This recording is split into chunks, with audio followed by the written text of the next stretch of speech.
The opposing quarterback is rearing up with his football in his hand, ready to throw it down the field to try to win the game that is down by just a touchdown. Maybe the receiver will catch it in the end zone. Do you know what kind of pass that's called?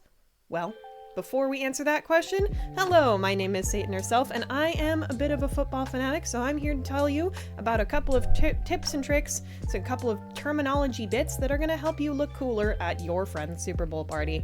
Now, this one's actually a little bit of a history lesson that you can tell your friends as well, because this term didn't come out of nowhere. Let's go all the way back to 1975 during the NFC Championship game with the Dallas Cowboys versus the Minnesota Vikings. Now, in a time where the Cowboys were relevant, they did have a really amazing Hall of Fame level quarterback talent in Roger Staubach, but this team was still looking to prove its worth, and it was struggling in this game. There were only 32 seconds left on the clock, and they were down by a touchdown. They absolutely needed that points haul. So Roger Staubach pulled his arm back and let it fly, and Drew Pearson was there to catch it. Now, not without a little bit of controversy.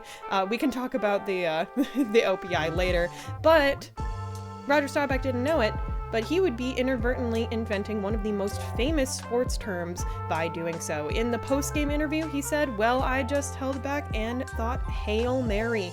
And that is where the term Hail Mary in sports comes from, and it refers to a last-ditch effort to try to win the game in the final seconds. And especially in football, it's specifically that long pass from way down in your own side of the field to your opponent's end zone or near your opponent's end zone to try to get the touchdown to win.